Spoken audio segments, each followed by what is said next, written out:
የመጀመሪያ ራሷን የምታውቅ ክብሯን የምትጠብቅ መሰበር መውደቅ የነገሮች አለመሳካት ወደ ታች ማያስቀራት የሰዎች ይሄ አሉባልታ ወይም ሰዎች መጠቋቋሚያ መሆን ምንም ይሄ ያለ አይደል ግድ የማይሰጣት ራሷን የምታውቅ ነገዋን የምታውቅ ሰው ነገውን ካሰበ ዛሬ ላይ ማድረግ ያለበትን ያውቃልና ለነገ ዛሬ ከሰራ ነገ ማይለወጥበት ምንም አይነት ተአምር የለም እና ሰርታ ገንዘብ ማግኘት እንደምትችል የምታውቅ ሰርታ ለሰው መትረፍ እንደምትችል የምታውቅ ኃላፊነት የሚሰማት እውነት በቃ ይሄ ጠንካራ ሴት አለ አይደል እኔ አሁን እናቴ በቃ ለኔ እንደዛ ናት እና እሱንም ነው ያሳየችኝ እሱን እያየሁ ነው ያደግኩት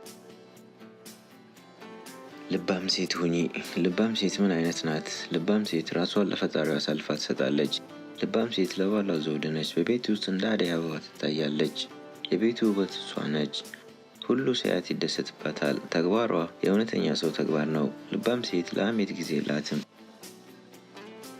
ጊዜዋን በቃለ እግዚአብሔር በጸሎት የተሞላ ነው ልባም ሴት ዓለም ላይ ያለው ልብስ ሁሉ ለእሷ እንደማይመጥናት ታውቃለች በልጅና በፋሽን አትታለልም ሺህ ወንድ እሷን ፈልጎ ቢመጣ ምንም አይመስላትም ውበት ከንቱ ጠፊ ረጋፊ እንደሆነ ታውቃለችና ልባም ሴት ሰውን አትንቅም ታጋሽ ነች ቁጣዋም የዘገየ ነው ለበጎ ስራ እግሮቿ ይሮጣሉ ንግግሯ ሁሉ በቃለ እግዚአብሔር የተቀረጸ ነው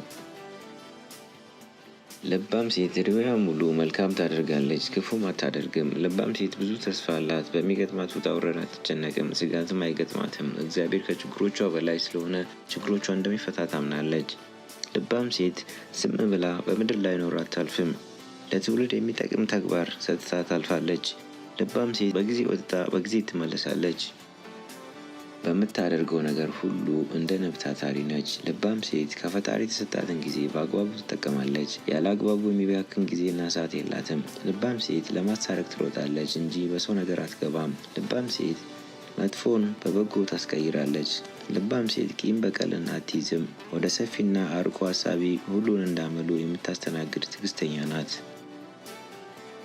በእርግጥም ልባም ሴት ዋጋዋ ከቀይ ዕንቁ ትበልጣለች እግዚአብሔርን የምትፈራ ሴት ውበት ሽልማት ጌጥ ናት ስለዚህ እህቶቼ እናንተስ የልባሟን ሴት አስተሳሰብ ተግባር እውቀት ትህትና አለባበስ ደግነት ፍቅር መልካምነት ታታሪነት ትዕግስተኝነት በጎነት ይዛችኋል ፈጣሪ ልባሟን ሴት ሆኑ ዘንድ ይርዳችሁ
ነው። እንደ ሁልጊዜው ቪዲዮውን ላይክ በማድረግ እንጀምር። ፈጣሪሽን አስቀድሚ። ከፈጣሪሽ ርቀሽ መቼም ደስተኛ አትሆኚም። በችግርሽም ሆነ በደስታሽ ጊዜ ወደ ፈጣሪሽ ሩጪ። ከፈጣሪው ጋር ሆኖ ያፈረ ሰው የለም። ህልምሽን ተከተይ። ህልምሽን ለማሳካት ትክክለኛውን ጊዜ መጠበቅ አቁሚ። አሁኑኑ የመጀመሪያ እርምጃሽን ውሰጂ። ላመንሽበት ነገር ቁሚ። ላመንሽበት ነገር ቁሚ። ለትክክለኛው ነገር ለመቆም በፍጹም አትፍሪ። በይሉኝታ ያላመንሽበትን ነገር አታድርጊ። ራስሽን ቻይ። ራስን መቻል ወሳኝ ነገር ነው። የሌሎችን እጅ ማየት ሳያስፈልግሽ የሚያስፈልግሽን ነገሮች በራስሽ አድርጊ። የመረጡሽን ሰዎች ምረጪ። የመረጡሽ ሰዎች ያንቺን ዋጋ ያውቃሉ። እስከ መቼ ለአንቺ ዋጋ የሌላቸውን ሰዎች ትለምኛለሽ? በሚያከብሩሽ በሚወዱሽ እና ከሚያሳድጉሽ ሰዎች ጋር ሁኚ። ደግ ልብ ይኑርሽ። ደግነት መጨረሻው ያማረ ነው። ምንም ቢሆን ከክፋት ደግነት ሳይሻል አይቀርም። ለፈተና እጅ አትስጪ። ህይወት ከባድ ነች፣ ግን አንቺ የበለጠ ከባድ ነሽ። ምንም ቢሆን ወደፊት መግፋትሽን ቀጥይ፣ ምክንያቱም ፈጣሪ የሚወደውን ሰው ነው የሚፈትነው። መጀመሪያ ራስሽን ውደጂ። ራስን መውደድ ራስ ወዳድነት አይደለም፣ አስፈላጊ ነው። በደግነት በጥንቃቄና በአክብሮት ራስሽን ያዢ። ራሱን የሚወድ ሰው ነው ሌሎችን በአግባቡ መውደድ የሚችለው። ገንዘብሽን በአግባቡ ተጠቀሚ። ገንዘብሽን ተቆጣጠሪ። የወደፊት ህይወትሽን ብሩህ ለማድረግ ገንዘብሽን በአግባቡ ተጠቀሚ። ሁሉንም ሰው ለማስደሰት ማሰብ አቁሚ። ሁሉንም ሰው ማስደሰት አይቻልም። ራስሽን ሁኚ። ራስሽን ስትሆኚ ትክክለኛ ሰዎች ያከብሩሻል። ሪስክ መውሰድ አትፍሪ። ስኬት የሚመጣው ከምቾት ቀጠና ስትወጪ ብቻ ነው። አዳዲስ ነገሮችን መሞከር አትፍሪ። በህይወትሽ ሁሌም ተደሰቺ። ህይወት አጭር ናት። መደሰት እየቻልሽ በሀዘን አታሳልፊ። ተዝናኚ፣ ትውስታዎቹን ፍጠሪ። ለተሰጠሽ አዲስ ቀን አመስግኚ። መቼም ቢሆን ተስፋ አትቁረጪ። ምንም ቢፈጠር ቀጥይ። አንቺ ጠንካራ ነሽ፣ ብቁ ነሽ። አንቺ የራስሽ ህይወት ጀግና ነሽ። እነዛ የማይነጉ የሚመስሉ ሌሊቶች ነግተዋል። መቼም ቢሆን ተስፋ አትቁረጪ። እግዚአብሔርን ይዘሽ መቼም አታፍሪም። በራስሽ ተማመኚ። አንቺ በራስሽ ካልተማመንሽ ማንም በአንቺ አይተማመንም። የመጀመሪያው እርምጃ በራስ መተማመን ነው። እውነተኛ ኑሮ የምትኖሪው በራስሽን ስትጋፈጪ ብቻ ነው። በራስሽን ከተጋፈጥሽ አንቺም ማቆም ከባድ ይሆናል። እነዚህን ነጥቦች በአግባቡና በስነ ስርዓት በመተግበር ጀግና መሆን ይቻላል። ጀግንነት የምርጫ ውጤት ነው። ቪዲዮውን እስከ መጨረሻው ድረስ እንደ ሁልጊዜው ቪዲዮውን ላይክ በማድረግ እንጀምር። አንድ አባባል አለ፣ ፈጣሪ ሲወድሽ ሴጣንም ይወድሻል። በዚች ምድር ስትኖሪ ብዙ ፈተናዎች ሊገጥሙሽ ይችላሉ። አንዳንዴ ደግሞ ይባስ ብሎ አለኝ ያልሻቸውን ነገሮች ባላሰብሻቸው መንገድ ልታጫቸው ትችያለሽ። በዚህ ዓለም ላይ መኖር ችግሙ ይጠፋሻል። አንዱን ፈተና አለፍኩ ስትይ ሌላ ፈተና ይገጥምሻል። አሉኝ ያልሻቸው ወዳጆችሽም ዘመዶችሽም ይቀየሩብሻል፣ ያገሉሻል። አንቺ ምንም እንደማትረቢ ይነግሩሻል። ምንም ተስፋ የለሽም ይሉሻል። ከእነሱ ጋር እንድትሆኝ አይፈልጉም። በዚህ ሰዓት አንቺ ምንም ተስፋ እንደሌለሽ፣ ምንም ጥሩ ነገር እንደማይገባሽ ታስቢያለሽ። ሁሉም ነገር ይጨልምብሻል። ምንም ተስፋ አይታይሽም። ምን ነው ፈጣሪ ይሄ ሁሉ ፈተና ለእኔ አይገባኝም ትያለሽ። እውነታው ግን እየሆነ ያለው ፈጣሪ የሚገርም ህይወት እየጻፈልሽ ነው። ፈጣሪ የሚወደውን ይፈትናል። አንቺም ፈጣሪ ስለሚወድሽ ነው መከራው ይበዛብሽ። ፈጣሪ ሲወድሽ ሴጣንም ይወድሻል እንደሚባለው ለዚህ ነው ሴጣንም ህይወትሽን ሊያጨልምብሽ የሚነሳው። ፈጣሪ የጻፈልሽን ገራሚ ወደፊት ህይወትሽን እንዳታይ የሚያደርግሽ። ተስፋ መቁረጥ ስሜት ሲሰማሽ እነዚህ ነጥቦች አስታውሺ። ሁሌም ጸሎት አድርጊ። በጸሎት የማይፈታ ችግር የለም። ፈጣሪን ይዞ ያፈረ ሰው የለም። ጸሎት ከፈጣሪ ጋር የምትገናኝበት መንገድ ነው። ምንም ያህል ፈተናው ቢበዛብሽ፣ ሁሉም ነገር ጨልሞ ቢታይሽም ጸሎት ከማድረግ ወደኋላ አትበይ። ያንን ድምፅ አትስሚው። ያ ድምፅ አይምሮሽ ውስጥ ያለው ምንም እንደማትረቢ የሚነግርሽ፣ ሁሌም መጥፎ ነገር እንድታደርጊ የሚገፋፋሽን ድምፅ አትስሚው። ያ ድምፅ የሴጣን እንደሆነ ወቂ። ሁሉም ነገር እንደሚያልፍ አስታውሺ። በዚች ምድር የማያልፍ ነገር የለም። መከራውም፣ ፈተናውም፣ ደስታውም፣ ሀዘኑም፣ ስቃዩም ያልፋል። አሁን ያለሽበት ፈተና፣ ስቃይ፣ መከራ ሁሉም አልፈው ቁጭ ብለሽ የምታወሪበት ጊዜ እንደሚመጣ አስታውሺ። ህይወት የምትጣፍጠው ፈተና ሲኖራት ነው። ሁሉም ነገሮች አልጋ በአልጋ ከሆነልሽ ህይወት አሰልቺ ትሆናለች። የአንቺን ጥንካሬ የሚፈትን ፈተናዎች መኖራቸው እንደ ሰው የማደግ አንዱ አካል ናቸው። ስለዚህ ምንም አይነት ፈተና ሲገጥመሽ በፈጣሪ እርዳታ እንደምታልፊ ወቂ። ስለ ሰው አስተያየት ቦታ አትስጪ። ፈጣሪሽን የሚያስከፋ ነገር አታድርጊ እንጂ ሰው ምን አለኝ እያልሽ ራስሽን አታጨናንቂ። የሰው ልጅ እንደሆነ የፈለግሽው ነገር ብታደርጊም ስለ አንቺ ከማውራት ወደ ኋላ አይልም። መቼም ቢሆን ደግነትሽና ንጹህ ልብሽን አትቀይሪው። ምንም በዙሪያሽ በክፉ ሰዎች ብትከበቢም ደግነትሽና ንጹህ ልብሽን አትቀይሪው። ክፋትን በክፋት አትመልሺ። ምንጊዜም ቢሆን ከክፋት ደግነት ይሻላል። ውስጣዊ ኃይልሽን መጠቀም አትርሺ። ማንኛውም የምድራችን ፈተና ከውስጣዊ ጉልበትሽ በታች ናቸው። እጠቅመዋለሁ። ማንኛውም የምድራችን ፈተና ከውስጣዊ ጉልበትሽ በታች ናቸው። በውስጥሽ ፈጣሪ የሚገርም ኃይል ሰጥቶሻል። እሱን ኃይል መጠቀም ካወቅሽበት የትኛውንም የምድር ፈተናዎች ማለፍ ትችያለሽ። ሕይወት ብዙ ጊዜ የሚከብዱ መሰናክሎችን ትሰጥሻለች። ነገር ግን አስታውሺ፣ መቼም ብቻሽን አይደለሽም። እግዚአብሔር ከጎንሽ ሆኖ በጣም ጨለማ ጊዜዎችን እንኳን ወደ እድገት እድሎች ሊለውጥ ይችላል። ፈጣሪ አቅምሽን ያውቃል። ምን ያህል ጠንካራ እንደሆንሽ ያውቃል። የትኛውም የምድራችን ፈተናን እንደምታልፊ ያውቃል። ምንም ፈተናው ቢበዛብሽ መቼም ተስፋ አትቁረጪ። ሁሌም ቢሆን ፈጣሪን አስቀድሚ። ፈጣሪ ሲወድሽ ሰይጣንም ይወድሻል። ይሄን መቼም አትርሺ። እነዛን አትችይም አትረቢም የሚሉ ድምፆችን አትስሚ። እነሱ ድምፆች የሰይጣን መሆናቸውን አስታውሺ። ፈተና ሲበዛብሽ በራስሽ ላይ እምነት ከሌለሽ በህይወት ሩጫ 2 ጊዜ ተሸንፈሻል። በራስ መተማመን ካለሽ ግን ከመጀመርሽም በፊት አሸንፈሻል ይላል ማርከስ ቱሊየስ። እንደ ሁልጊዜው ቪዲዮ ላይክ በማድረግ እንጀምር። እስከ ዛሬ ድረስ በራስ መተማመን ስለሌለሽ ብቻ ያመለጡሽን እድሎች አስቢያቸው፣ ምን ያህል እንደሚቆጩ። በተቃራኒው ደግሞ በራስ መተማመን ቢኖርሽ ምን ያህል ስኬታማና ደስተኛ ህይወት እንደምትኖር ያስቢው። ፍርሃት ውስጥ ሆኖ መኖር አይገባሽም። ፍርሃትሽን ለአንዴና ለመጨረሻ ጊዜ መሰናበት ከፈለግሽ ይህን ቪዲዮ እስከ መጨረሻው ድረስ እዩ። በራስ መተማመን ማለት ከአንቺ ጋር የተወለደ ነገር ማለት አይደለም፣ ወይንም ለተወሰኑ ሰዎች ብቻም የተሰጠ ስጦታ አይደለም። በጊዜ ሂደት መገንባትና ማጠናከር የምትችይው ክህሎት ወይንም ችሎታ ነው። በራስ መተማመን ማለት ስለ ችሎታሽና ስለ ራስሽ ጥሩ አመለካከት ሲኖርሽ ማለት ነው። በራስ መተማመን እንዳይኖርሽ የሚያደርጉ መንስኤዎች በልጅነትሽ የተነገሩሽ አሉታዊ ነገሮች፣ ሰው ምን ይለኛል ብሎ ማሰብ፣ ራስን አለማወቅ፣ ከራስሽ ድክመት መሸሽ፣ እርምጃ አለመውሰድ። በልጅነትሽ የተነገሩሽ አሉታዊ ነገሮች፣ በልጅነትሽ አትረቢም፣ ምንም አይገባሽም እየተባልሽ ካደግሽ ትልቅ ሰውም ሆነሽ እነዚህ በልጅነትሽ የተነገሩሽ ነገሮች ቀጥተኛ ተጽዕኖን ሊያሳድሩብሽ ይችላሉ። ስለዚህ ውስጥሽ ካለችው ሕፃን ልጅ ጋር ሰላም መፍጠር ዋነኛው መፍትሄ ነው። በልጅነትሽ የተነገሩሽ ነገሮች አንቺን እንደማይገልጹና አንቺ ፍቅርና እንክብካቤ እንደሚገባሽ ውስጥሽ ላለችው ሕፃን ንገሪያት። እምቢ ማለትን ልመጂ። እስከ ዛሬ በይሉኝታ ሳታምኝበት እሺ ያልሻቸው ነገሮች ዋጋ ሲያስከፍሉሽ አይተሻል። ስለዚህ ከእንግዲህ እምቢ ማለትን ልመጂ። አንቺን ማሳነስና ምንም ነገር እንደማይገባሽ እንዲሰማሽ ከሚያደርጉ ሰዎች ጋር ያለሽን ግንኙነት አቋርጪ።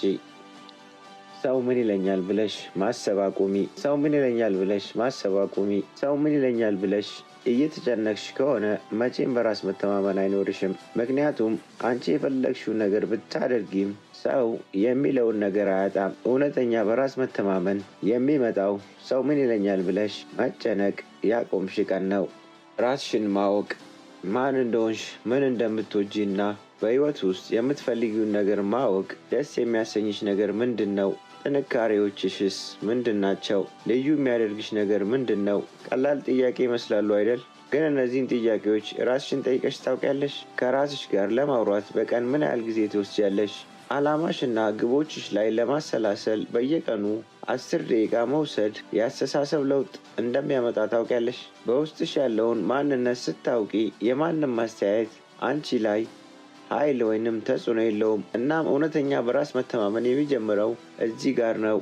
የራስሽን ዋጋ መረዳት፣ እስከነ ድክመትሽ ራስሽን መቀበል። ሴቶች ብዙውን ጊዜ ጠንካራ ተቺዎች ናቸው። በትናንሽ ስህተቶች ራሳቸው ላይ ጠንከር ያሉ ትችቶችን ይሰነዝራሉ እና በቂ እንዳልሆኑ ያስባሉ። እውነታው ግን እውነተኛ በራስ መተማመን ፍጹም ወይንም ፐርፌክት በመሆን አይመጣም። ፍጹም ባለመሆንና የጎደለሽም ነገር ቢኖር ከነ ጉድለትሽ ራስሽን ከመውደድ የሚመጣ ነው። ለምትወጃት ጓደኛሽ አሉታዊ ወይም መጥፎ ነገር አትያትም አይደል? ስለራስሽም መጥፎ ሐሳቦችን መናገር አቁሚ። አዎንታዊ ወይንም ጥሩ ሐሳቦች ከራስሽ ጋር ማውራትን መለማመድ ጀምሪ።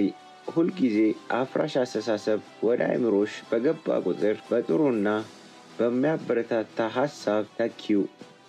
እኔ በቂ ነኝ፣ ብቁ ነኝ፣ የምችለውን ሁሉ እያደረግኩ ነው እና ያ በቂ ነው።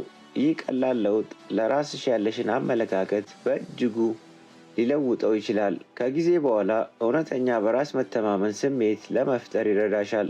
እርምጃ መውሰድ። ትክክለኛውን ጊዜ በመጠበቅ በራስ መተማመን አይመጣም። ነገሩ ምንም ያህል ቢያስፈራም እየፈራሽም ቢሆን ያን ነገር ማድረግ ስትጀምሪ ነው እውነተኛ በራስ መተማመን የሚመጣው። ዝግጁ ሆንሽም አልሆንሽም እርምጃ ስትወስጂ በምትፈሪበት ጊዜም እንኳን አቅም እንዳለሽ ለራስሽ ታረጋግጫለሽ። ብዙ ባደረግሽ ቁጥር በራስ መተማመን መንፈስሽ ይጨምራል። ከምቾት ቀጠና መውጣት ሁልጊዜ ቀላል እንዳልሆነ አውቃለሁ። እውነታው ግን ምንም ያህል ትንሽ ቢሆን በራስ መተማመን የሚገነባው አንቺ በምትወስጃቸው ትናንሽ እርምጃዎች ነው። ፍራቻሽን ስትገፊ የሚመጣብሽን ማንኛውንም ነገር መቋቋም እንደምትችይ ለራስሽ ታስታውሻለሽ። እንደ ሴት በራስ መተማመንን ማሳደግ ጊዜን፣ ትዕግስትንና ራስን መውደድ የሚጠይቅ ጉዞ ነው። አስታውሺ፣ በራስ መተማመን ማለት ፍጹም ሰው መሆን ማለት አይደለም። በራስ መተማመን ማለት ፈተናዎችን ለማሸነፍና ለማደግ ችሎታ እንዳለሽ ማወቅ ነው።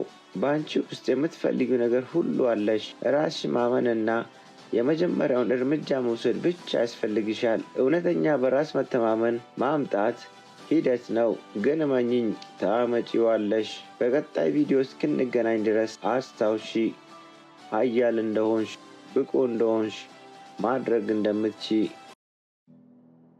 አሁን እንግዲህ ፍቅር የሚባለው መጀመሪያ ከመሰረቱ እንነሳ ማለት ነው። አንድ ህፃን ልጅ ካየ የአንድ ህፃን ልጅ ትልቁ ፍላጎት መወደድ ነው፣ ፍቅር ነው ማለት ምንም አጀንዳ የለውም።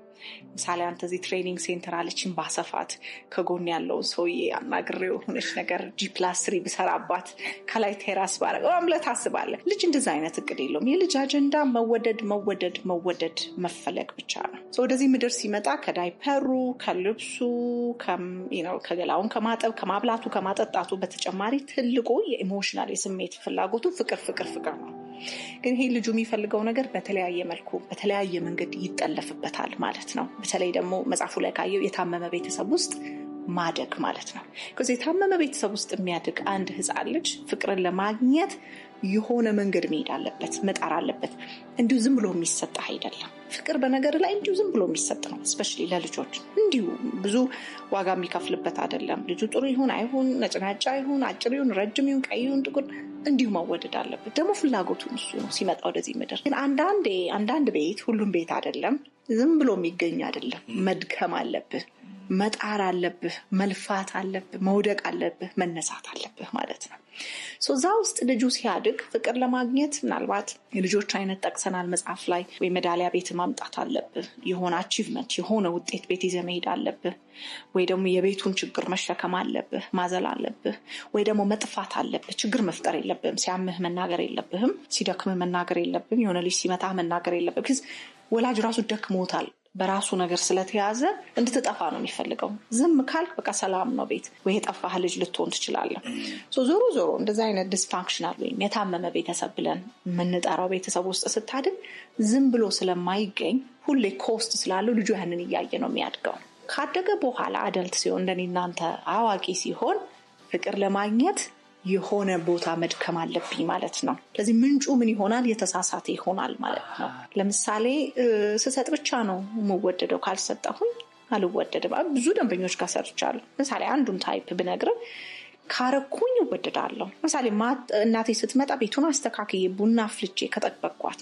አሁን ደግሞ ያለው ጄኔሬሽን ፎርዛ ማታ እንደዛ ላይ ይደረግ ይችላል። ቡና ምናምን በእኛ ጊዜ ሊሆን ይችላል። ቡና አፍልተ ምናምን ቤት አስተካክለ። አሁን ላይ ግን ምንድነው ለምሳሌ ልጆቹን ካስጠናው ወይ ልጆቹን እህቶቹን ወንድሞቹን ማለት ነው ወይ ቢጃማ ቀይሬ ካስተኛው ወይ ደግሞ እናትየዋ የራሷ ኢሞሽናል ኢሹ አላት። ከባሏ ጋርም ሊሆን ይችላል፣ ከስራ ጋር ሊሆን ይችላል።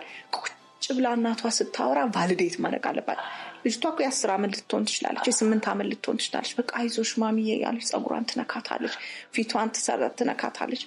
ማለት የሚገርም ስራ ነው የተሰጣት ለልጅቷ። ልጅቷ ይሄን ባረገች ቁጥር እናት ትቀርባታለች፣ ትነካታለች፣ ትታያለች። ምንም የልጅ ረሃብ ወይ ነው መታየት፣ መነካት፣ መታቀፍ። ስለዚህ ምን አድርጋ ነው ያገኘችው? ሰታ ነው ያገኘችው። ካልሰጠች ግን ያንን ነገር ማግኘት አትችልም። ስለዚህ ሁሉ ጊዜ ማድረግ አለባት ማለት ነው። ባለፈው አንድ ደንበኛ ምን አለችኝ? አስተማሪዎች በሙሉ ልጆቹ ምናምን የመጡ ሲስሙት እኔ ስሰማው ስል እቺ ደግሞ ምን ትመስላለች አለ ዘርቤሌ ምናምን ነው በቃ ወይ ጸጉሯ ተንጨባሯል ምናምን። አንቺ ክላይንቴ እኔ አዳልት ክላይንት ሲሲሲ ምናምን አለኛለች። ከዛ አጋጣሚ እቺ ልጅ ጎበዝ ተማሪ ናትና አንደኛ ወጣዋለች። ከክላስ ወጣ ያለኝ አስተማሪ መጥቶ አቀፈኝ። እንትን ያኔ ተማርኳለች ቲጂ ለካ ሰዎች የሚወዱኝ አቺቭ ሳረግ ካልሰራው ጥሩ ውጤት ካላመጣው ሰዎች አይወዱኝም። በነፃ የሚገኝ ነገር ብዙ መለፋት የሌለበት ነገር እዚህ ስለፍቼ ነው አለች። እዚህ ካደገች በኋላ ምን ሆነች መሰለ? ፒፕል ፕሊዘር፣ ሰዎችን የምታስደስት። ሰዎችን ካስደሰትኳቸው፣ ለሰዎች ካረኩላቸው ከቤቷ ይልቅ ኤክስትራ ማይል አድርጋ የምትሰጥ ልጅ ሆነች። ምን ያደርጉኛል? ፍቅር ይሰጡኛል። ግን ሪያሊቲውን ስናይ እንደዛ አይደለም። ብዙ ስለሰጠ ብዙ አትወደድ እና እነዚህ ሰዎች ቼስ ሲያደርጉ ይሄ አሁን የቶም ኤንድ ጄሪ ፊልም አለ አይደል?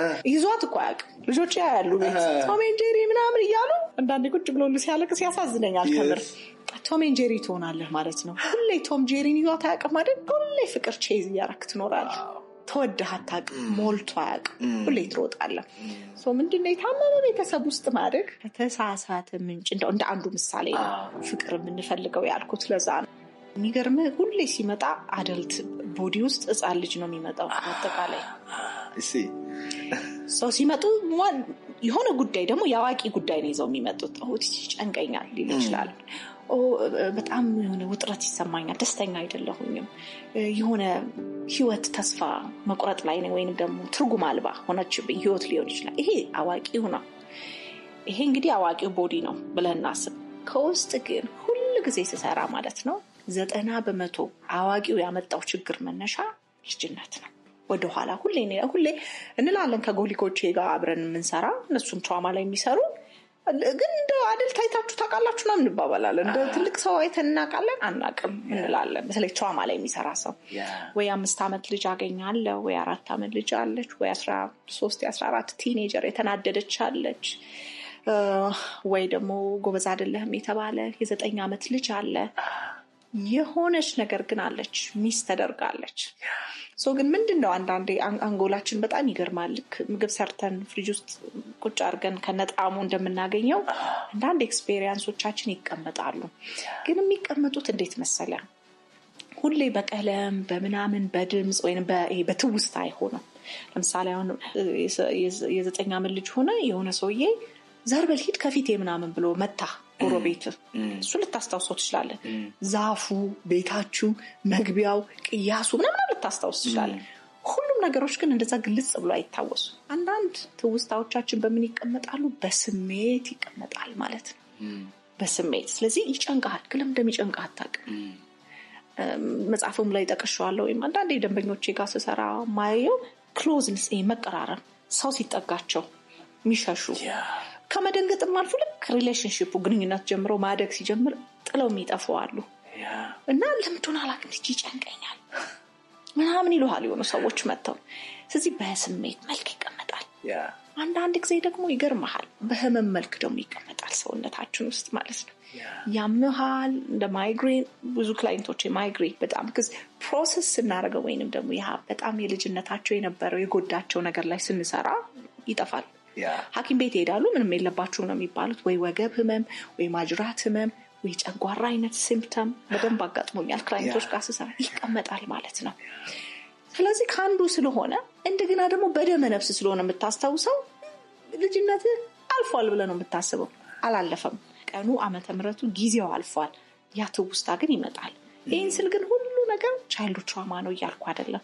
ግን የኔ ኤሪያ ኦፍ ትሬኒንግ ብዙ የሰራሁበት፣ ብዙ ያነበብኩበት፣ ብዙ ክላይንቶች ያየሁት እዚህ ላይ ሆኖ ነው። ያስገርመኛል። ልጅነት ነው ወደኋላ 90% ችግር ትናንትና ነው። ግን ዞሮ ግን አሁን ትልቁ ጥንቃቄ እዚህ ስራ ላይ የሚሰራ ሰው ላይ ኮንሽስ እንዲሆን እንፈልጋለን። ምክንያቱም እኔ አሁንም ድረስ ትሬኒንጎች ስልጠናዎች ውስጥ አሁንም ሱፐርቪዥን አለን፣ ኮንሰልቴሽን አለን።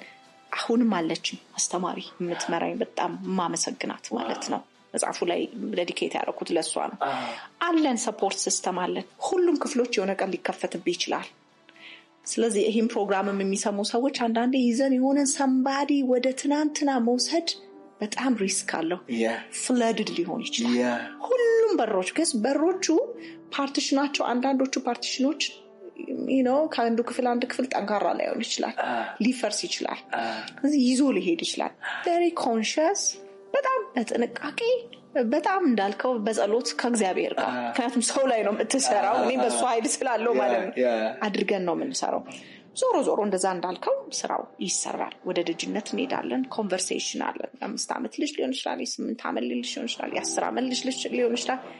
ኢጎ ስቴት የምንለው ወይንም ደግሞ ከዛ ፓርት ጋር የልጅነት ፓርት ጋር ግን በደንብ እናወራል። ምን ሆነሻል ጠይቃታለሁ ወይም ጠይቀዋለሁ። ፈርቻለሁ፣ ምንድን ነው የፈራሽው?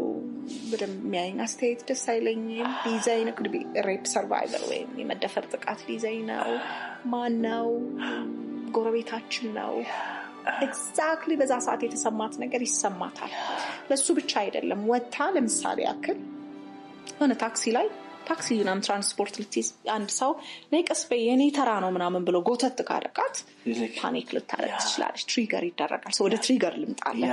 እንግዲህ ትሪገር አንዱ በጣም የሚረብሸን ነገር ነው። የሚረብሸን ስል ምንድን ነው? ትራውማ፣ በተለይ አእምሮ ቁስል፣ ጠባሳ። ትልቁ የሚሰርቅብህ ነገር ሀብት ምን እንደሆነ ታውቃለህ? ዛሬ አንተ አይደለች።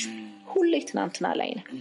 ወይ በስሜት ሄደሃል፣ ወይ በአካል የሚሰማ ስሜት ወደዛ ሄደሃል። ዛሬ አንተ አይደለች የሚሰርቅብህ ማለት ነው።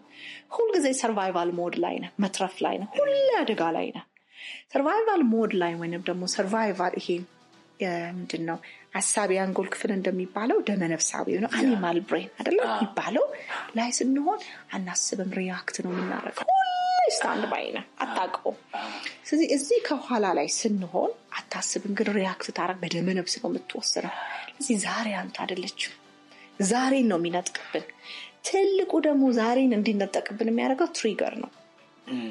ለምሳሌ ሰማያዊ ሸሚዝ ያደረገ ሰው ከሆነ እኔ ላይ ጥቃት ያደረገ ሰማያዊ ነገር ባየ ቁጥር ትሪገር ያደርገኛል። የሆነ አረንጓዴ ጃኬት ያደረገ ሰውዬ ከሆነ የሆነ ነገር ያደረገኝ አረንጓዴ ነገር ሳይ ትሪገር ሆናለሁ። ሌላው ግን ትልቁ ምነግርህ፣ ሌላው ላታምንም ትችላለህ፣ ላታስበው ትችላለህ። ትልቁ ትሪገር ምን እንደሆነ ታውቃለህ? ሪሌሽንሽፕ። አሁን ለምሳሌ ቡሊ መደረግ፣ መገፋት፣ ሪጀክት ሪሌሽናል ትራውማ ነው ማለት ሰዎች ናቸው አንተን አታክ ያደረጉ። አሁን ለምሳሌ መጀመሪያው ሪሌሽንሽፕ እኮ ዛል የሚጀምረው እኮ ልጅ ሆነን ነው። ስለምንድን ነው? ዳይፐር የቀይሩልን፣ ልብሳችንን የቀይሩልን፣ ቨልነረብል የሆን ነው፣ ራቁታችንን የሆን ነው ለቤተሰብ ነው። ከዛ ቀጥሎ እኮ ራቁትህን እኮ የምትሆነው ሪሌሽንሽፕ ውስጥ እኮ ነው፣ ግንኙነት ውስጥ ነው። ሰው እንግዲህ አስበው፣ ራስን እርቃንን የሰጣቸው ያለበሱ፣ ያበሉ፣ ያጠጡ እናትና አባት ወይ አሳዳጊዎችን ጥሩ አልሆኑም ማለት ኢማጂን አድርገን ማለት አልተወደድክም፣ አልታየህም ማለት ይቀመጣል። ቅድም እንዳልኩት አንጎላችን ውስጥ ይቀመጥና ልክ ስታድግ ትሪገርድ ይሆናል። it's relational trauma ከሰዎች በግንኙነት ምክንያት የመጣ ጠባሳ ነው። ከትልቅ ከሆንክ በኋላ ደግሞ ግንኙነት በራሱ ትሪገር ሊያደርግ ይችላል። ነገር ግን ያ ደግሞ የተጎዳው ክፍል እንበል ወይም የልጅነት ፓርት ግን አቅመ ቢስ የሆነ የማይችል የሚፈራ ፕሮቴክት መደረግ የሚፈልግ ነው። በሁለቱ መካከል ልበል ሁለት ሀገሮች ላስበው መሀል ላይ መገናኘት ፈልገው ግን ድልድይ የሌላቸው ቴራፒ የሚሰራው እሱ ነው። ሁለቱን ነው ኮኔክት የምናደርጋቸው። ብዙ ጊዜ ደንበኞቼ ጋር የሚያየው አድገዋል ግን አላደጉም። አንዳንዴ በድህነት አድጎ ሊሆን ይችላል። በጣም ኦቨር ኢቲንግ የሚበላ ሰው አሁንም ይበላል፣ አሁንም ይገዛል፣ የሆነ ነገር ያደርጋል። አልፎታል። አሁን በጣም የተሻለ ቢዝነስ፣ የተሻለ ሀብት፣ የተሻለ ላይ ደረጃ ላይ ደርሷል። ግን አሁንም በቃ በጣም አሁንም ምግብ ደንበኞች ጋር ሰርቼ ስለማቅረብ አሁንም ምግብ መብላት ዶክተር ሐኪም ታዊ ነገር ቀይ ሬድ ፍላግ እየመጣ ነው፣ ቀይ መስመር እያለፍክ ነው ተው የተባለ ግን ይበላሉ። ለምን መሰለ? ያደገው ገንዘብ ያለው አደልቱ ነው። ያላደገው ክፍሉ ደግሞ የልጅነት ወይም ቻይልድ ፓርት ኦፍ ሂም እዛ ነው ያለው። አይተዋወቁ፣ ማዶ ለማዶ ነው የሚተያዩት። መሀላቸው ብሪጅ የለም። ሰው እኛ ብሪጅ ስንሰራለት ቴራፒ የሚሰራው ምንድነው? ማደግህን ታውቃለህ። ለመጀመሪያ ጊዜ አደግ ያለው ለካ ኦኬ፣ አሁን ቤታችን ምግብ አለ። አሲ አሁን ከኔ ያልፉ ልጆችን እያበላኋቸው ነው። ኦኬ፣ ለካ ምነዳው መኪና አለኝ። ለካ አሁን ህልም አለኝ። ለካ የሆነ ተስፋ አለኝ። ስለዚህ ትንሹ ልጅ ያውቃል፣ ይደነግጣል። ማደጉን አያውቅም።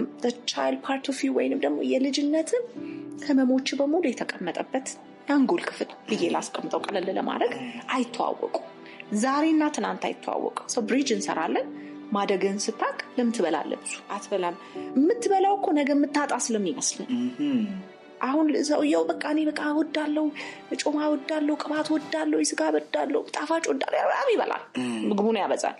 ወዳለው ነው። አንዳንዴ ሁላችንም አይደለም። አንዳንዴ እኔ ማከኔ ሪሌሽንሺፕ በጣም ነው እኔ ደስ አይለኝም። እንዴ አይነት ነገር ይሁን ዲሲት ነገር ምናምን እኔ ካፕት ጋር ሊሆን ይችላል። እኔ ገንዘብ ምናምን እኔ አልፈልግም። በጣም ነው የሚያስጠላኝ ሊሆን ይችላል። እኔ ሰው ይሄ ግርግር ምናምን በጣም የሆነ ኳይት ቦታ እኔ ዲሰንት ነገር ነው ደስ የሚለኝ። ሁሉም ሰው እንደዛ ነው ማለት አይደለም። አንዳንዴ ግን የልጅነታችን ጠባሳ እንደዛ እንድናስብ ያደርገናል። ይሄ ማለት እሱ ሳሉ ነው። ኒሞኒያው ፍርሃት ነው። ኒሞኒያው የበታችነት ነው። ኒሞኒያ በቂ ምግብ የለኝም ነው። ኒሞኒያ ነገር ራባለው ነው። ምክንያቱም ዛሬ በልተው ነገር ስለማይበሉ ማለት ነው። ስለዚህ ብዙ ጊዜ ግን የምናክመው ሳሉን ስለሆነ አንድንም ድነን አንድንም። ኒሞኒያው ይረሳል። ትናንትና ልጅነት መሆኑ ይረሳል ማለት ነው። ስለዚህ እንዲያባብለው እናደርጋለን የምንለው እሱን ነው። እንዲያውቀው፣ እንዲይዘው፣ እንዲነካው። አደልት አዋቂው ትንሹን ይነካዋል፣ ያቅፈዋል። ያ ሞመንት እኔም ብቻ አይደለም እንደኔ አይነት የሚሰሩ የስራ ባልደረቦች ሁሌ የምናወራው ሞመንት ነው። ትልቅ ሞመንት ነው የምናየው። እንባ፣ የፍቅር እንባ። ልክ ከእናት ጋር ተጠፋፍተ ከወንድም ጋር ተጠፋፍተ ይሄ ምናምን ፕሮግራም አላል የሚያገናኝ ፕሮግራም ዲኤንኤ ምናምን ተሰርቶ ዲኤንኤው ማች አረገ። ልክ የዛ አይነት ስሜት ነው ያለው። ለምን መሰለህ? ራስህን አገኘኸዋ። the lost part of you ያ የጠፋው ያ የሚያለቅሰው ፓርትህን ወይም ያንተ የጎደለውን ነገርን ታገኘዋለህ፣ ወደ ቦታው ትመልሳለህ ማለት ነው። as the connection ግን እንዳልኩ ሁሌም በጣም በጥንቃቄ ስቲል ነው ተጠንቅቄ ነው በዚህ ጊዜ እንኳን የምሰራው። በጣም ተጠንቅቀን እንዲሳወራው ዝም ብለን ሁላችንም የሆነ ሰው ላይ እንዳንሞክረው። በዚህ አጋጣሚ በጣም ትሬኒንግ ይፈልጋል፣ በጣም ሱፐርቪዥን ይፈልጋል። ምክንያቱም the first time ልጅነትን ስታየው አዋቂውና ህፃኑ ሲገናኙ አንዳንዴ በጣም ከባድ ነው። አዋቂው በጣም ያለቅሳል። ጎዳና ላይ የነበረው ሂድ የተባለው የተቀደደ ልብስ የሚያለቅስ ህፃን የሆነ እርቦት ግራ ቀኝ የሚያይ ወዴት መሄድ እንዳለበት በጣም ከባድ ነው። ያንን ኢሞሽን ማኔጅ የሚያደርግ ቴራፒስት መሆን አለበት። ለዛ ነው ብዙ ትሬኒንግ ብዙ ጥንቃቄ በጣም በጣም ያስፈልጋል የምለውና በቃ ቀላል አድርጌ ስነግርህ ድልድይ አልነበረም። ድልድይ ሰራንላቸው፣ ተገናኙ። ይሄኛው ማደጉን አወቀ፣ ይሄኛው ደግሞ ልጅነቱ ምን ሆነ መሰል ምን ይሆናል? ዊዝደም ጥበብ ይሆናል። ትናንትና ህመም ነበር፣ አሁን ግን ጥበብህ ነው እና ትምህርት ሌሰን ይሆናል። ዛሬ ላይ እንዳትወድቅ፣ ዛሬ ላይ እንዳትሰበር ህመም ሳይሆን ትምህርት ይሆናል። ወይም በእንግሊዝኛው ምን ይባላል? ትራውማ ትራንስፎርም ያደርጋል ወደ ስቶሪ፣ ተረት ይሆናል፣ ታሪክ ይሆናል ማለት ነው እንጂ ህመም አይሆንህም ማለት ነው። ድሮ የሚመስለኝ እኔ ዓለም ላይ የምኖር ነበር። ዓለም ላይ አይደለም ለካ የምኖረው። እኔ የምኖረው አይምሮዬ ውስጥ ነው። መከራ ውስጥ ሆኖ በደስታ የሚያመሰግንና ሰላም ነኝ የሚል ሰው አለ። አጥሬ እኔ ያመረጃ አይምሮዬ ውስጥ እንዴት የነበረኝ ሰላም በዛ ሳምንት የነበረኝ በረከት ራሴን የግድ ከማይፈልጉኝ ስራዎች መነጠል ማለት የሚታሰብ አይደለም። እኔ ከወጣሁበት ቤተሰብ አንፃር ብር አገኛለሁ ኑሮዬን ለማሻሻል አይደለም፣ ስራውን ለማሻሻል ነው የማውለው። የኔ ልማድ እሱ ነው። ሐሳቤ እንዲገደብ አልፈልግም። አይገዛልህም መኪና ቢገዛልህም መኪናዋን ብቻ ይዘህ ትቀራለህ። ምንጩ ላይ ማተኮር የምንሸወደው ምንጩን እንረሳዋለን። ስለዚህ ምን አደረኩኝ?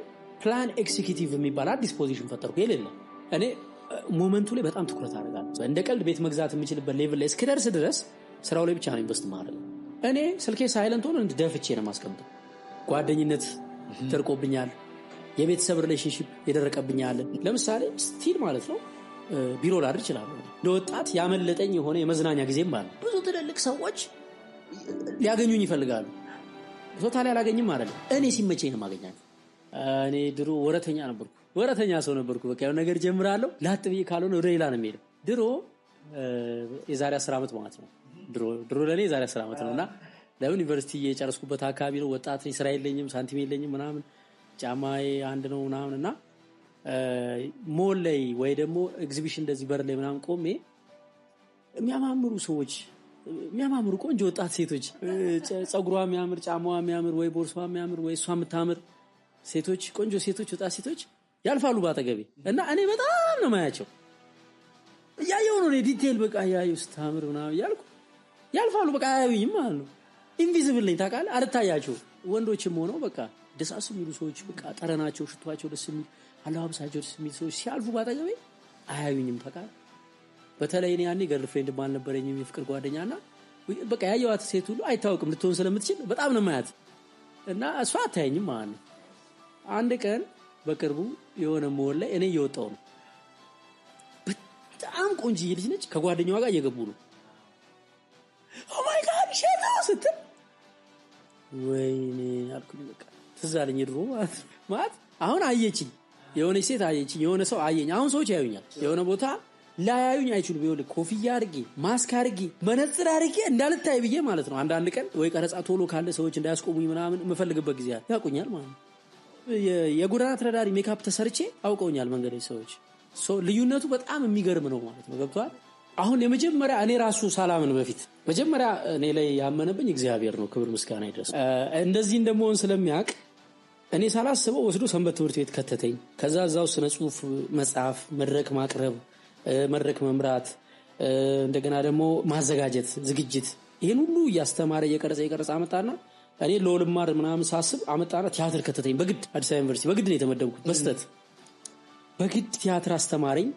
እየቃኘ ይሄንን ስለሚያውቅ ውስጥ ያለውንም የሰጠኝን ጸጋ ስለሚያውቅ እኔ አልገባኝም እንዳወጣው በግድ መስመር ውስጥ ከቶ አሽቶ ነው እዚህ አመጣኝ።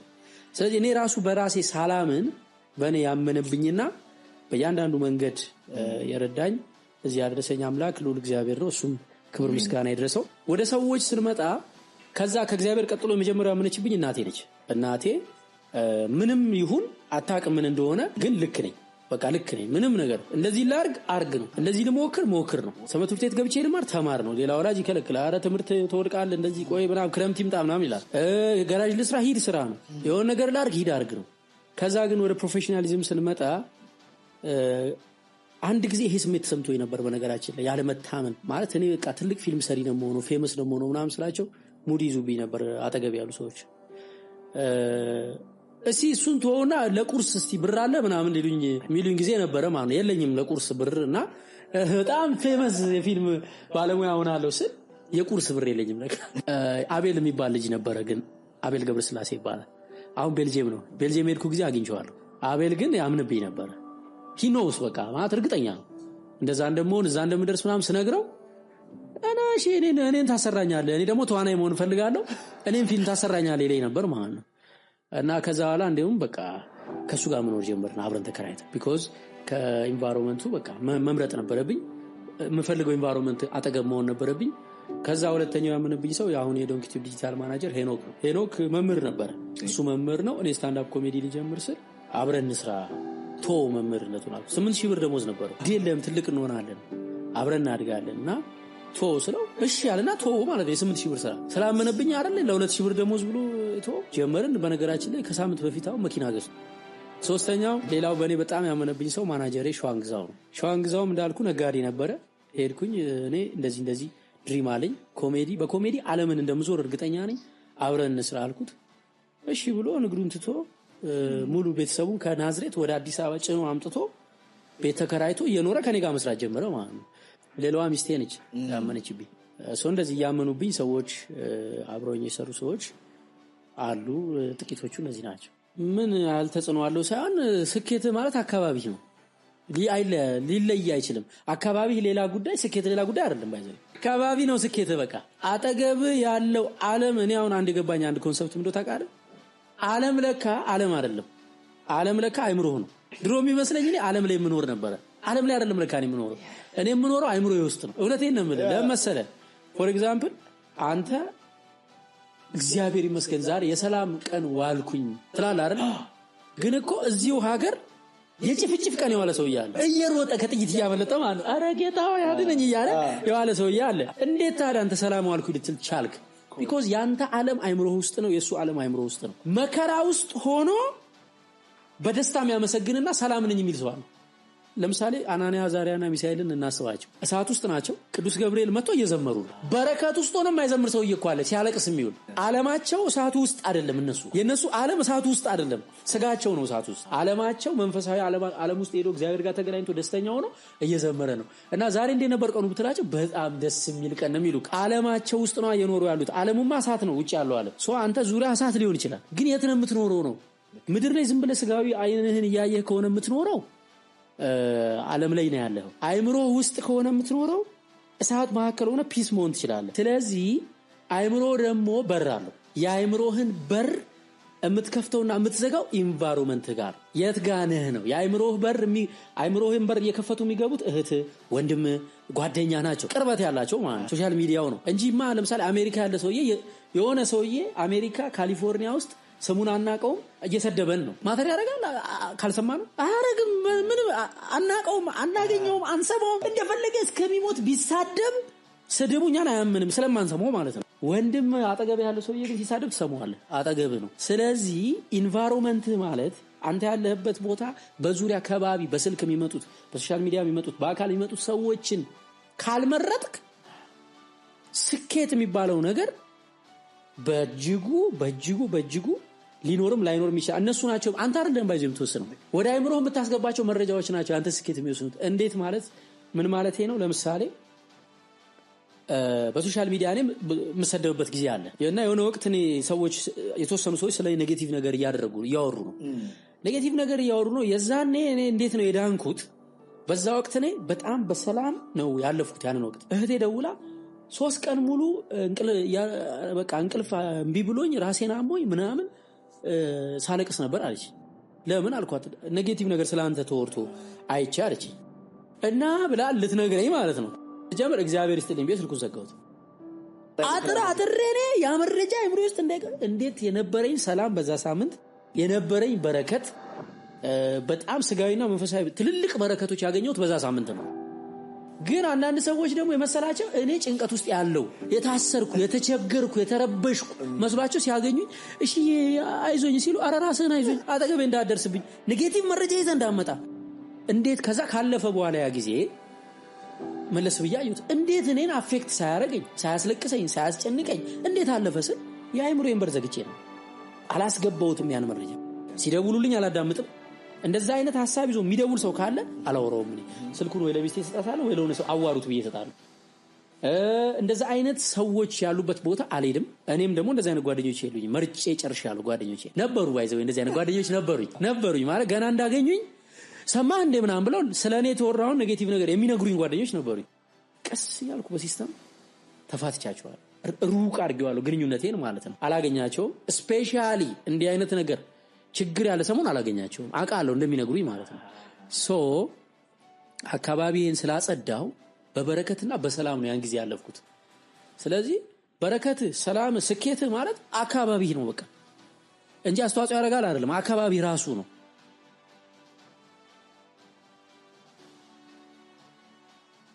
አንዱ የኔ ልማድ ምን መሰለ፣ ሁል ጊዜ ስራ ከጀመርኩ በኋላ የማገኘውን ብር ሁል ጊዜ ማለት ይቻላል ብር አገኛለሁ ኑሮዬን ለማሻሻል አይደለም ስራውን ለማሻሻል ነው የማውለው። የኔ ልማድ እሱ ነው። ብዙ ሰው ብር ያገኛል፣ ብሩን ኑሮውን ለማሻሻል ነው የሚጠቀመው። የተሻለ ልብስ ይገዛል፣ የተሻለ ጫማ ይገዛል። እኔ ልብስ ምናምን ውድ ልብስ ገዝቼ አላውቅም። ቤት እስካሁን ድረስ በስሜ ቤት የለኝም፣ በሌላም ሰው ስም የለኝም ቤት። መኪኖች ለስራ ስለሚያስፈልጉ የግዴታ ያው ይኖሩኛል መኪኖች። ከስራው ጋር ያይዤ ነው የምገዛው። ሰው ምን ልልህ ነው ብር አገኛለሁ ለስራው ነው የማውለው። እንዴት ነው ለስራ ማዋል ማለት? ለምሳሌ አሁን 3ኛ ዓመታችን ነው እና ትላንትና ፍልሰታ እየመጣ ነው፣ የሰኔ ጾም ፍልሰታ ላይ ደግሞ ሁላችንም የቢሮ ካልቸራችን ምንድነው እንጾምና አብረን ነው የምንበላው ማለት። ከዛ አንዱ ልጅ 3ኛ ፍልሰታዬ ነው 3ኛ ቢሮአችን ነው አለ። እንዴ ስል ለካ 3 ቢሮ ቀይረናል በ3 ዓመት ውስጥ። 3ኛው ቢሮ ማለት ሁለተኛው ቢሮ ከአንደኛው የተሻለ ነው፣ 3ኛው ደግሞ ከሁለተኛው የተሻለ ነው። it's a big building፣ ብዙ ክፍሎች አሉት፣ በጣም ብዙ መኪና ያቆማል ምናምን። ከሱ ቀደም የነበረው ደግሞ ከሱ ያነሰ ነው። የመጀመሪያው ከዛ ያነሰ ነው። which means በአመት የተሻለ ስቱዲዮ ውስጥ እየገባን ነው ማለት ነው። የተሻለ ለምሳሌ ለስራው ኢንቨስት ማድረግ ማለት እኔ ሰብስክራይበሩ እንዲያድግ ፈልጋለሁ። ስለዚህ 500,000 ብር ለሰብስክራይበር ሸልሜያለሁ ማለት የሚታሰብ አይደለም። እኔ ከወጣሁበት ቤተሰብ አንፃር ካለኝ የኑሮ ሁኔታ አንፃር ቤት የለኝም ምናምን 500,000 ብር ልሸልም አልችልም። ይሄን ብር አሁን 500,000 ብር የሚፈልግ ደሃ ዘመድ የሌለኝ ይመስላል። 500,000 ብር የሚፈልግ ጉዳይ የሌለኝ ይመስላል። በህይወቴ አለኝ፣ ግን ዛሬ አይደለም ያደረኩት ራሱ ስራው ላይ ማለት ነው። ስራው በሁለት እግሩ ቆሞ በደንብ ኢንቨስት አድርገበት በቃ እንደ ቀልድ ነገሮችን ማድረግ የምትችልበት እንደ ቀልድ ቤት መግዛት የምትችልበት ሌቭል ላይ እስከደርስ ድረስ ስራው ላይ ብቻ ነው ኢንቨስት ማድረግ። አንዱ ልማድ እሱ ነው ማለት ነው። ሁለተኛው የኔ ልማድ ሐሳቤ እንዲገደብ አልፈልግም። የሆነ ነገር አሰብኩ አይደል የሥራ ሐሳብ ከዛ እሞክረውና ቆይ ይሄን ነገር አረጋዋለሁልና ቢዚ ስሆን አላረገውም። ኦኬ ለምንድን ማላረገው? ይሄን ነገር ማድረግ አለብኝ። ስለዚህ ቢዚ ሆንኩ አይደል? ስለዚህ መፈጸም ስላለበት ሰው ቀጥራለሁ። ለምሳሌ ድሮ መኪና ራሴ ነበርኩ ምነዳው። መኪና እየነዳው ብዙ ስልክ ይደወልልኛል። ቴሌግራም ላይ ቼክ አድርገው ፖስተር ሰርተናል፣ ቪዲዮ ልከናል፣ ኤው ይሉኛል። የሆነ ነገር መጻፍ ይኖርብኛል። ስለዚህ ማድረግ አልችልም አይደለ? ሹፌር ቀጠርኩ ማለት ነው። ቢሮ ውስጥ አዳዲስ ሐሳብ አመጣና ተግብሩ ትላቸዋለሁ። እሺ ይሉኝና አዲስ ነገር ስለሆነ ከስራቸው ውጪ አይደል ያመጣውባቸው። ስለዚህ ምን አረኩኝ? ፕላን ኤክዚኪዩቲቭ የሚባል አዲስ ፖዚሽን ፈጠርኩ። የሌለ እቅድ የሚከታተል ሰው ማለት ነው። ስለዚህ ቀጠርኩኝ አንድ ሰው። ከዚያ ሰውዬ እኔ ለሱ ነው እካሌን እንትን አድርግ ብየዋለሁ፣ ተከታተልዋለሁ። እኔ አልከታተልም፣ ጊዜ የለኝም። እንዲፈጸምልኝ ስለምፈልግ ተከታትሎ የሚያስፈጽም። እርግጥ ነው የቀጠርኩት ሰው ብዙ ጊዜ ለምሳሌ ለዚህ ስራ መቀጠራቸው ሰዎች አዲስ ስለሆነ ላይሰሩልኝ ይችላሉ። ቀይራለሁ ሌላ ሰው። ያሰብኩት ሐሳብ እንዲፈጸም ሰዎችን መቅጠር ማለት ነው። ሌላኛው ትሬንድ የኔ ልማድ ማለት ነው። ኦኬ አሁን ኮመርሻል ፕሮዲዩሰር የሚባል ቀጥሬያለሁ።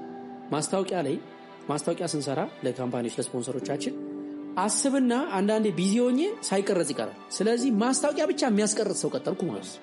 ስለዚህ ስራ እየሰራህ ያለ አንተ የሚመስል ብር የምታወጣ ነው። ኖ ሰው ስትቀጥር 7,000 ብር 5,000 ብር 3,000 ብር ለሆነ ሰው ስትከፍል ብር እያወጣህ ነው ይመስል አይደለ? ኖ እንዴ በጣም ገቢ እያገኘህ ነው። በቃ ያ ሐሳብ በመፈጸሙ ቀጥታ ብር ላታገኝ ይችላል። ኢንዳይሬክትሊ ግን ዩ ግሮ ቢግ። ሶስተኛ ራሴን የግድ ከማይፈልጉኝ ስራዎች መነጠል።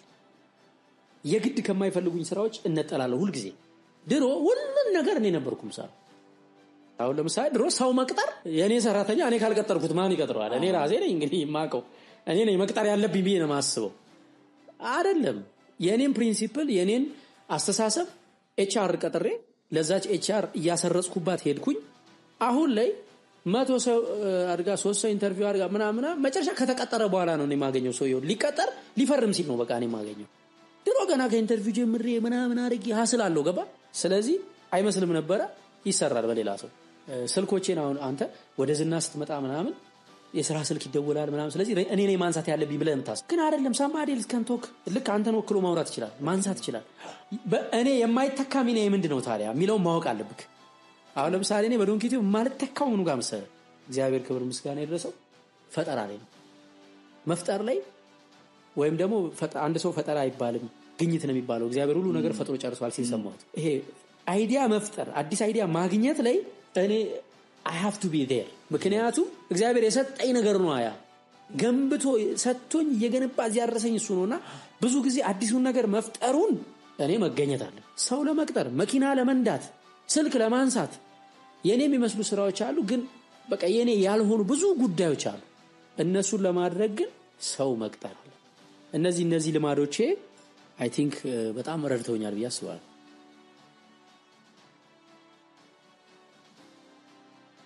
ትኩረት አሁንኛ የምንፈልገው ነገር አለ፣ ትኩረታችን ሌላ ጋር ነው። ብዙ ጊዜ እኔ ሞመንቱ ላይ በጣም ትኩረት አደርጋለሁ። ሳይን ኦፍ ሳረግ ቪዲዮ ሳይን ኦፍ ማድረግ ማለት ቪዲዮ ተሰርቶ አልቆ እኔ አየዋለሁ መጨረሻ ላይ ሳላየው አይወጣም። የአንድ ሰከንድ ስህተት ዋጋ ያስከፍላል። እንደዚህ ስልኩን አስቀምጦ ቪዲዮ ያያል፣ ስልኩ ይጣራል። 10 ነው የሚጣራው። ሳይለንት አድርገው አልከው፣ እሺ ሳይለንት አድርገው። ሳይለንት ቢሆንም ሲጣራ ስሙን ያየዋል። ለምሳሌ ገርልፍሬንድ ልትሆን ትችላለች፣ እናቱ ልትሆን ትችላለች ምናምን አይደል? አለቃው ሊደውል ይችላል፣ እኔ ልደውል ይችላል። በቃ ዲስትራክትድ ነው ያነሳል፣ ሄሎ እሺ ይላል ማለት ነው። እኔ ስልኬ ሳይለንት ሆኖ ደፍቼ ነው ማስቀምጠው። ኢቭን እንደዚህ አላስቀምጠውም። ለምን ስማ ያለው ይሄን ያህል ነው ትኩረቴ ማለት ነው። ደፍቼ አስቀምጣለሁ። ቦምብ ቢፈነዳ አልሰማም ማለት ነው። እዛ ጋር መተው ለምሳሌ ከቢሮ ሊያናግሩኝ ይመጣሉ።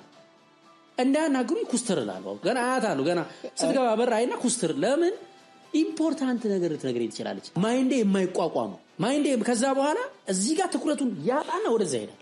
ለምሳሌ ልንገርህ እከሌ እኮ ስራ ለቃለሁ አለ ልትለኝ ትችላለች። እኔ ቪዲዮ ኤዲት እያደረኩ ነው። ከዛ አይ ስራ ላይ ነኝ ብያት ብመለስም አይ እንዳይመለስም እየሰራው ለምን ለቃለሁ አለ። ምን አጠፋው? ከማጋጥ ጣልቶ ነው? ምን ደሞዝ አንሶት ነው? ደሞዝ ጨምርለት ወይስ ምን ላድርገው? ስለዚህ ገና ስትመጣ ስራ ላይ ነኝ ሳይኖፍ እያደረኩ ነው እንዳታናግሩኝ እያልኩ ነው። በቃ ሳይኖፍ ማድረግ ከዛ በቃ ነው አሁን ማንም አይሳፈጠኝ። ሳይኖፍ እያደረኩ ነው። ሳይኖፍ እያደረኩ የፈለገ እርጀንት ቢሆን ቆሞ ይጠብቀኛል እስኪጨርስ። ትኩረትህን የምትጠብቀው አንተ ትኩረትህን መቆጣጠር ስለማትችል ነው። በቃ ይሰረቃል። እንዳይሰረቅ ነው የምትጠብቀው። አሁን እኔ ምን ያህል ነው ያተኮርኩት ስራዬ ላይ። እኔ ዶንኪ ቲዩብን ለማሳደግ ብዙ ትኩረት የነሳሁትና የደረቀብኝ ነገር አለ። ብዙ የደረቀብኝ ነገር አለ። ጓደኝነት ተርቆብኛል። የቤተሰብ ሪሌሽንሺፕ የደረቀብኛል። አትጠይቀንም ብለው የተቀየሙኝ ብዙ ሰዎች አሉ። ለምንድነው ስልክ ማታነሳው? አትደውልልንም፣ አታገኘንም ብለው የከፋቸው ብዙ ሰዎች አሉ። ምናልባት በሆነ እንደወጣት ያመለጠኝ የሆነ የመዝናኛ ጊዜም አለ ላለፉት 4 ዓመታት 3 ዓመታት ማለት ነው። ሌሎችም ላደርጋቸው ይገቡ የነበሩ መደበኛ ሰው የሚያደርጋቸው ያላደረግኳቸው የደረቁብኝ ትኩረቶች አሉ። ኢንቨስትመንት ለምሳሌ ኢንቨስትመንት ላይ በጣም ብዙ ሰው ለምንድነው ቤት ማትገዛው ይላል። የኔ የኢንቨስትመንት ትኩረት ቅድም እንዳልኩ ስራዬ ላይ ነው። ቤት ገዝቼ መሬት ገዝቼ ቢሆን ኖሮ አሁን የተሰሩት ስራዎች በሙሉ እንደማይሰሩ እርግጠኛ ነኝ። የኢንቨስትመንት ትኩረት፣ የጊዜ ትኩረት ለምሳሌ ስቲል ማለት ነው ቢሮ ላድር እችላለሁ። እኔ ቢሮ ላድር እችላለሁ። ለቅሶ በለቱ መጥቼ ላልደርስ እችላለሁ። ወልደው ዘመዶቼ አዳማ ብዙ ሰው ይወልዳል። ለምሳሌ አንዴ ሄጄ በግሩፕ ነው የምጠይቃቸው። ግን ዳይ አንደርስታንድ አሁን ዳይ አንደርስታንድ ፍሬውን ስላዩት ማለት ነው። ፍሬውን ሳያዩ በፊት ሰዎች ምንድነው አንተ ነው የሚለው። አንተ ምን ሆነ ማን አንተ አዋጣም እንደዚህ አይነት ነገር ይሏል። ስለዚህ ትኩረት እንዳልከው ላይክ እዚህኛው ላይ ስታተኩር የሚደርቅ ነገር አለ። ኦፍ ኮርስ ወርዝ ያደርጋል ወይ ነው ዴፊኒትሊ ሶ ያተኮርክበት ነገር ያድጋል። ምንም ጥያቄ የለውም። አሁን ለወጣቶች ምሳሌ ስለሚሆን አንድ ነገር ልንገርህ። ቤት የለኝም ብያለሁ፣ ግን ለመግዛት ሞክሬ አውቃለሁ። ፌል አድርጎ ነው በባንክ ብድር ልገዛ ሞክሬ አውቃለሁና አንዴ ባንክ በቃ ብድርኛ እንሰጣለን ፈልግ ቤት አሉኝና መፈለግ ጀመርኩ። ከዛ በኋላ እኔ ኢትዮጵያውያንን ቀረጻ አለኝ። የት ነው? ጎሬ ነው። ስለዚህ ቤት ተገኘ፣ የሆነ ቤት ተገኘና ከዛ በኋላ ለመፈራረም ሰውየው በጣም ቢዚ ነው፣ በጣም ባለሀብት ነው። በቃ ነገ ነው የሚመቸኝ፣ ነገ ከመጣችሁ መፈራረም ትችላላችሁ፣ ካለ ተውት አለ። ባንክ የሰጠን እድል ነው፣ እንዳያመልጠን እድሉ። የግድ መፈራረም ያለብኝ ነገ ነው። እኔ ነገ ጎሬ ቀረጻ አለኝ ኢትዮጵያውያንን እሄዳለሁ። በጣም ውድ ቤት ነው፣ ባንክ ነው የሚከፍለው። ነገ መፈራረም አለብኝ። ታምነኛለህ? ትቼው ሄድኩኝ ወደ ጎሬ። ብታምን ባታምን ቀረጻ ትቼው ሄድኩኝ ወደ ጎሬ ማለት። ከዛ ደወሉልኝ። እኔ የለውም ማናጀሬ ከቻለ ይፈርም ካልቻለ ይቅር አልኩኝ ማለት። ቅድም እንዳልኩ አንዳንድ ነገሮች እኛንም ይፈልጉ ይመስለናል። ጥቃቅን ጉዳይ ናቸው። የሚገርም አሁን ቤት መግዛት ትልቅ ጉዳይ ይመስላል ኢትዮጵያ ውስጥ ታስበው። እንደ አንድ ወጣት ምን አለ ከቤት መግዛት በላይ እንደ ስኬት። ከዛ የግድ አንተ በቃ እኔ አማራጭ ሲያጡ አስፈረሙት ማናጀሬ። በቃ ማናጀሬን አስፈረሙት። ገስዋት ፌል አደረገ። ፌል ማድረጉ ላይቀር ስራዬን ትቼስ ቢሆን ኖሮ ተበላው ማለት ነው። እኔ ጎሬ በመሄድ ኢትዮጵያውያንን በመስራቴ ነገ ቤት አይደለም ፎቅ ይኖረኛል። ምንጩ ላይ ማተኮር። የምንሸወደው ምንጩን እንረሳዋለን። ለምሳሌ ኮሜዲያን ሆነ ብቅ ስትል በጣም ብዙ ሰው አንድ ኮሜዲ ስትለቅ ከአሜሪካ ይደውላል። የማትጠብቀው ሰውዬ ና ምሳ እንብላ ሲል ለአንተ ድሮ ህልም ነበርኩ። ሰውየው ምንጩ ኮሜዲ በየቀኑ እየጻፉ እየተለማመዱ መስራት ነው። ያቺን የምትጽፋትን የምትለማመዳት ትተህ ምሳ ልበላ ሄደህ አፍን ስከፍታ መሻለ ማለት ነው። ምንጩን ትተህ ነው የሄድከው። በቃ ምንጩን በተውክባት ሰዓት ዋጋ እየከፈልክ ልክ እንደዚህ ነው። ልክ ብቅ እንዳልኩ የአገር ትልልቅ ሰዎች፣ የትልልቅ የውጭ ሀገር አርቲስቶች ማናጀር የሚባሉ ሰዎች፣ ብዙ ትልልቅ ሰዎች ሊያገኙኝ ይፈልጋሉ። ቶታሊ አላገኝም አይደለም፣ እኔ ሲመቸኝ ነው የማገኛቸው። እነሱ አሁን ካላቸው ፕሪቪሌጅ ካሉበት ስታትስ አንፃር እንደመጣ እንደደወለ እንድትመጣ ሮጠ እንድትመጣ። አሁን የምታጠባ እናት ልጇን ዝም ብላ እየተወች ትሄዳለች? አትሄድም። ልጄ ነው ማጠባው ነው ገባ። ሲመቻት ወይ ልጇን የሚዝላክ ካለ ወይ ልጇን ይዛ ነው የምመጣው እንጂ ልጇን ጥላ አሁን አንድ ወር መታ ተቀምጣለች። አሜሪካ ስለሆነ እናት ምንጩን ትተን ነው የምንሄደው። ትንሽ ነገር መኪና አሁን ለምሳሌ ልግዛልህ ቢላ አንድ ሰው ገና እኮ አንተ የሆነ ነገር ይዞልህ በዛ ስራ እኮ ነው ያወቀ እያያዘን ትተህ መኪና ሊገዛልኝ ነው ሄደ ትካድማለህ ማለት ነው። ታገለግላለህ። አይገዛልህም መኪና። ቢገዛልህም መኪናዋን ብቻ ይዘህ ትቀራለህ። አንተ ግን ምንጭህን ብታተኩር መኪና ፋብሪካ ትከፍት ይሆናል። ስለዚህ ትኩረትህ ትንሽ ሊመስል ይችላል ወይ አንተ ዋጋ። ለምሳሌ ጀማሪዎች አሉ። አሁን አንድ ጀማሪ ሽሮ ቤት ከፍታለች እንበል። ትንሽ ይመስላል ሽሮ ቤቷ እና ለምሳሌ በጣም ዝነኛ አርቲስት መጥቼ እበላለሁ አንቺ ጋር እስከዛው ነይ ዛሬ እኔ ቤት ሽሮ ስሪልኝ እንግዶች አሉኝ። ለምንድን በቃ እንደዛ መሆን የለበትም። ሄዶ ነው መብላት ያለበት። እሷ በሯን ዘግታ ሽሮ ቤቷን አንድ ሳምንት እዛ ሄዳ ሽሮ ብትሰራ ከስተመሮቿን አጣች ማለት ነው። በቃ ዘግታለች ብሎ ማንም አይመጣም። ገብቷል። ይቅር ብሩም ትልቅ ብር ይመስላል። ይቅር የሚሸውድ ዝና አለ የሆነ እዛ ጋር ቆንጆ ሰዎች አሉ። ይቅር ዝም ብላ ሽሮ ቤቷን እየከፈተች 10 ብር ለምን አይሆን ትስራ እስቲ ዝም ብላ ተቀጥሯለች። የሆነ ቀን ሰውየውን ባይዘ ማስታወቂያ ስራልኝ ብላ ትከፍለዋለች። አግኝተኛ ስለዚህ ትንሽ ይመስለናል፣ አናምንበትም። ብዙ ጊዜ ውሸታሞች ነን። እኔ ትልቅ ልማ አለኝ እቺ ሽሮ ቤት ትልቅ ትሆናለች ይላል። ውሸታም ነው። ለሆነ ነገር ሲጠራ ይሄዳል እና ዱባይ አንድ ሳምንት ላዝናና ብትለው ዘግቶ ነው የሚሄደው። ውሸት ነው። አያምንም ብዙ ሰው። ካመንክ አይደለም ዱባይ ለምን አሜሪካ ላዝናና ሄደ? ምንም ቁም ነገር አለ። ሽሮ ቤትህን ነው ዝም ብለህ መቀጥቀጥ ያለብህ። ከዛ አሜሪካ በራስህ ብር አንተ ታዝናናለህ። ቤተሰቦችን ዘመድ አዝማድን ይዘህ ሄደህ ማለት ነው። ምንጩ ላይ ፎከስ አድርጎ መቀጥቀጥ ኢዝ በጣም ዘ ቤዚክ ፕሪንሲፕል። ድሮና እንደጀመርን እኛ ስፖንሰር እንዲያረጉኝ ብዙ ሰው ተቋማት ጋር ሄጄ ፕሬዘንት አደረግ ነበር። ፕሬዘንቴሽን በተለይ ትልቅ ወይ ባንክ ወይ እንደዚህ ሲጠራ ስሙ ሲጠራ ትልቅ ተቋም ነው ቀጠሮ ከሰጡን ትልቅ ነገር ይመስለኛል። ኑና እስቲ ፕሬዘንት ዋው ናይስ ምናምን ብለን አብረን ተንጋፈን ሄደን ፕሬዘንት ያው ዶንኪ ቲዩብ እንደዚህ ነው እንደዚህ እንሰራለን ይሄን ያህል ቪው አለ ምናምን ላለው ከዛ ስፖንሰር አያረጉም በቃ። ከዛ የሆነ ቀን ወሰንኩ ማለት ሁለተኛ ስፖንሰር ጥየቃ አልሄድም። እኔ ስፖንሰር ጥየቃ በሚሄድበት ሰዓት ቪዲዮ ነው መስራት ያለብኝ፣ ስክሪፕት ነው መጻፍ ያለብኝ፣ ኤዲት ነው ማድረግ ያለብኝ። ከዛስ እንዳልኩ በተደጋጋሚ ስፖንሰር አድርጉን ብለን ከጠየቅናቸው ትልቅ ካምፓኒዎች መካከል አንዱ ደወለ ማለት ነው። አሁን በዚህ ዓመት ሞልቷል ይቅርታ ብለን የመለስ ነው ማለት ሞልቷል ያለው የውሸት አይደለም የእውነት ሞልቷል። ሁለተኛው ይሄ ስራ እናሰራ ምናምን ብለው የሚደውሉ ሰዎች እንዳልኩ ለምሳሌ 500 ሰዎች ይደውላሉ ስራ እናሰራ ብለው በአንድ ዓመት 500ንም ስልክ ባዋራ እኔ ቪዲዮ አለቅም ማለት ነው። ቪዲዮ አለቅም ቁጭ ብዬ 500 ስልክ እያወራው ነው። ቪዲዮ አለቅም ፌመስ አልሆንም አይፈልጉኝም። ከዛ በኋላ አያሰሩኝም። ይቅርታ እሺ ሰው አሁን አይወድም በቃ አንፈልግም ነው የሚሉኝ። የኔ ትኩረት መሆን ያለበት ቪዲዮ መስራት ስራዎችን መስራት ላይ ይሆንና 500ን ስልክ የሚያዋራ ማናጀር አለ። ማናጀሬ ከ500 ባይዘው ትክክለኛ ስራ ወይ አንዱ የሁለቱ ነው አይደል ፊልተር አድርጎ ልክ ትክክለኛው ስራ ጋር ሲደርስ ውል ይዋል ሲሰውየው ጋር ስራዬ ነው ይሄ ሰውዬ ደግሞ ለኔ በትኩረት ነው ከዛ በኋላ ባወራው ሰውዬውን ገባ because ቢዝነስ ነው ማለት ነው ስራዬ ነው። that should be done መሾር የለባቸው ላይክ የሆነ ከውጪ ስለደወለ እና ላሰራ ያለ ሁሉ አያሰራ። ጀማሪ ልጆች በዛ መሾር የለባቸው ነው ማለት